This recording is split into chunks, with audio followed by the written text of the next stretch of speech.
Good evening. Welcome to South Asia Newsline. I'm Lipakshi Khurana. Here are the top stories we're tracking for you on Monday, the 22nd of January. New Delhi hosts ASEAN-India Business and Investment Meet.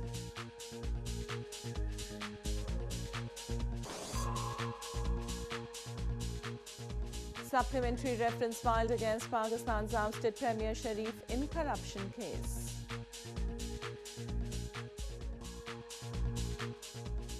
And death toll rises to at least 30 in Kabul hotel attack.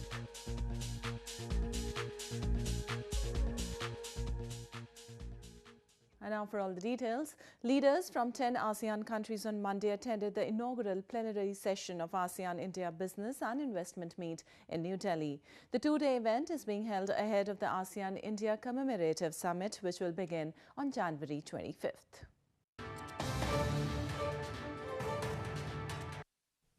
India's Commerce Minister Suresh Prabhu on Monday inaugurated the ASEAN-India Business and Investment Meet in Indian capital New Delhi. The two-day event will focus on India's reach in Southeast Asia as business delegations and government officials from the Association of Southeast Asian Nations or ASEAN participate.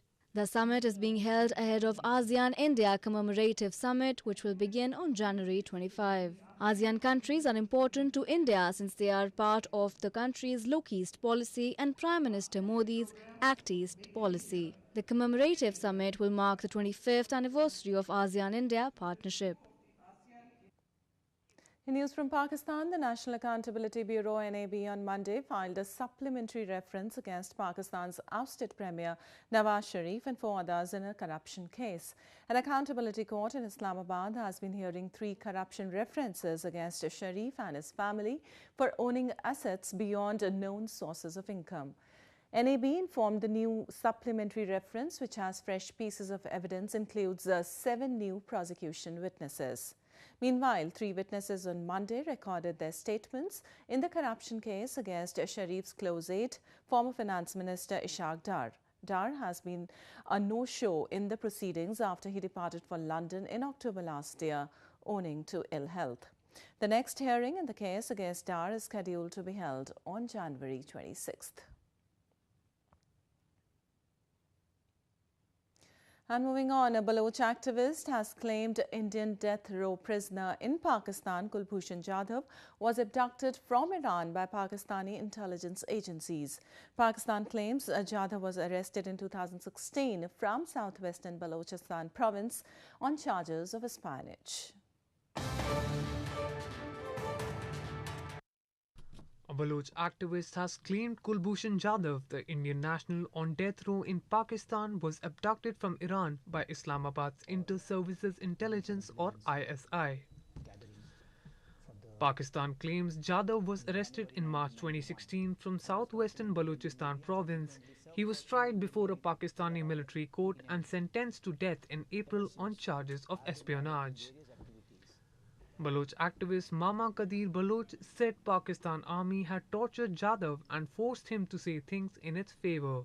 Bhushan Yadav को जो जिसने पकड़ा Iran Chabahar से, वो अपना ज़ाती business कर रहा था, उसको वहाँ ISI को किसी तरीके से पता चला कि कुलभूषण यादव जो है ना, वो हिंदुस्तान से ताल्लुक़ है उनका, वो यहाँ आया है काम करने के लिए. उस पे उन्होंने इल्ज़ाम लगाया कि ये रा का agent.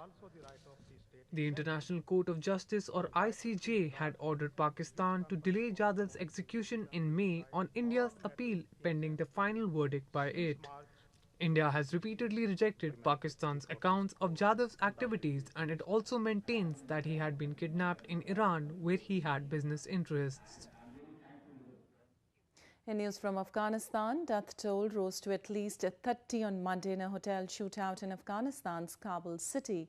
The incident occurred after gunmen in army uniforms stormed a popular luxury hotel in Kabul late on Saturday and battled Afghan special forces through the night. Militant group Taliban has claimed responsibility for the attack.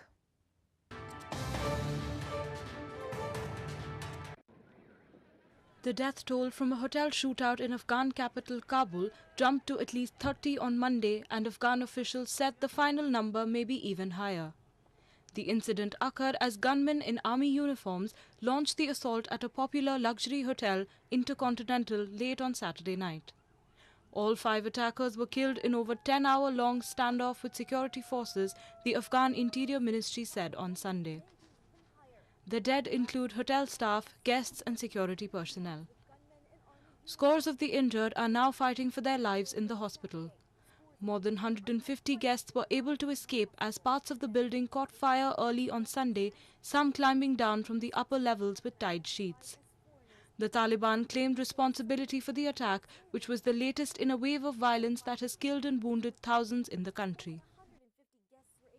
Moving on to news from Nepal, Nepal's Rashtriya Janata Party or RJP-N has started discussions with different parties for a possible long-term alliance. A party leader said RJP-N is in discussions with both democratic and left forces and will soon make a decision with whom to forge an alliance. Member of Nepal's Madhya-based Rashtriya Janata Party Nepal or RJP-N Rajendra Mahato has said his party is in discussions with both democratic and left forces and will soon make a decision with whom to forge alliance. Mahato said his party is in talks with the Left Alliance on different issues including the Constitution Amendment, which has always been the main concern of RJP-N. The party has started the discussions with an aim to forge a long-term alliance beyond its existing ally, Sanghya Samajwadi Forum, Nepal or SSFN. RJP-N had also held discussions with Nepali Congress and SSFN last week on forging an alliance for the upcoming National Assembly election. The meeting, however, could not make much headway as the Nepali Congress refused to provide more than 2 seats to the RJP-N and SSFN, which the two could easily garner without the support in Province No. 2, comprising the 18 districts of Nepal's southern plains. India is about to host for the first time the training sessions of its ancient spiritual and mental practice, yoga, at the World Economic Forum in Davos. 2 yoga teachers from New Delhi will hold the sessions to preach the dignitaries attending the summit, which will begin on Tuesday.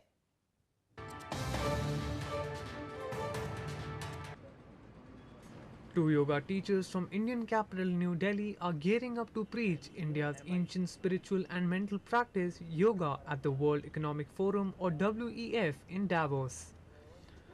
The duo Bharadwaj and Smith, who are disciples of famous Indian yoga teacher Ramdev, will hold 6 sessions in 3 days at the summit starting on Tuesday. The teachers who will offer yoga classes on the icy slopes are part of Indian Prime Minister Narendra Modi's delegation attending the summit. मैं हूं और मेरे मित्र आचार्य Smith जी हैं जो कि योग के बारे में अपना वक्तव्य देंगे वहां पे। मैं योग कराऊंगा वहां पे, जो भी वहां पे डिग्नेटरीज आएंगे उनको योग में कराऊंगा। 2 लोगों का हमारा ग्रुप है। Prime Minister Modi will be the first Indian Prime Minister to attend the summit in 21 years, since when the economy has more than doubled to $2.3 trillion and becomes the world's 7th largest. He will address the plenary session of the 4-day summit on Tuesday. A high-octane snow car race concluded in India's northern Kashmir province on Sunday. The event, Frozen Rush, saw participation of adventure and sports lovers. The race, in its 2nd edition, also saw the participation of its first female participant.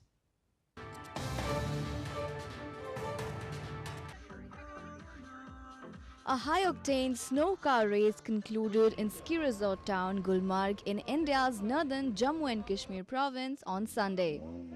The event, Frozen Rush, saw participants navigate through the tricky ice-laden roads of Gulmarg during the 2 laps in nearly a mile race. The race, in its 2nd edition, also saw the participation of its first female participant. ये हमारा 2nd event है, हमने last year जनवरी में किया था।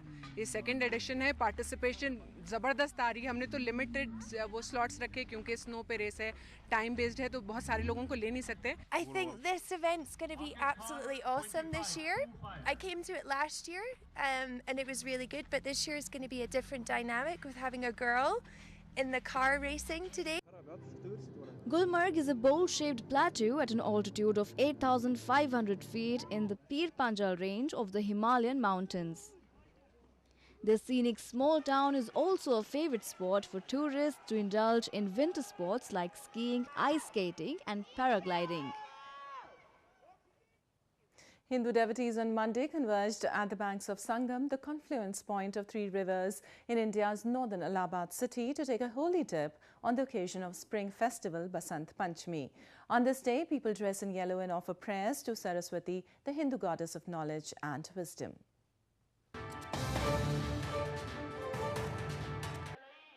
Scores of devotees braved icy temperatures in India's northern Allahabad city as they converged at Sangam, a confluence of holy rivers Ganges, Yamuna and the mythical Saraswati, for a dip on the occasion of Basant Panchami or Spring Festival on Monday. Basant Panchami marks the onset of the spring season. The festival glorifies Hindu goddess of knowledge and wisdom, Saraswati. Devotees and priests made their way to the banks before the break of the dawn and offered prayers. जल में स्नान करके हम लोग पुण्य कमाते हैं और माघ महीने में प्रयाग मास में स्नान का और कल्पवास का विशेष महत्व है. Devotees in northern Kanpur city thronged temples to offer prayers to goddess Saraswati on the auspicious day.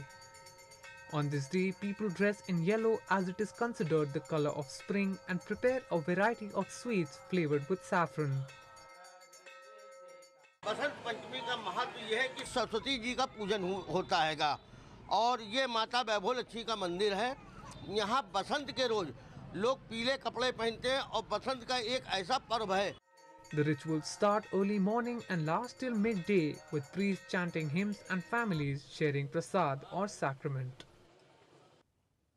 Well, that's the way it was in South Asia this evening. Before we conclude, the top stories once again.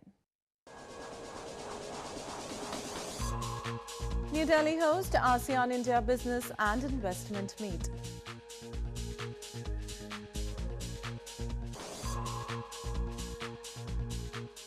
Supplementary reference filed against Pakistan's ousted Premier Sharif in corruption case.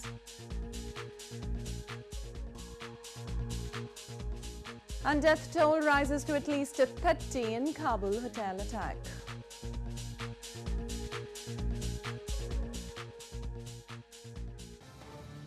Now our viewers can watch the show on SouthAsiaNewsline.com. You can also visit us on Facebook.com/AsAsiaNewsline and follow us on Twitter @AsAsiaNewsline. That's all in tonight's edition. We'll see you same time tomorrow. Good night.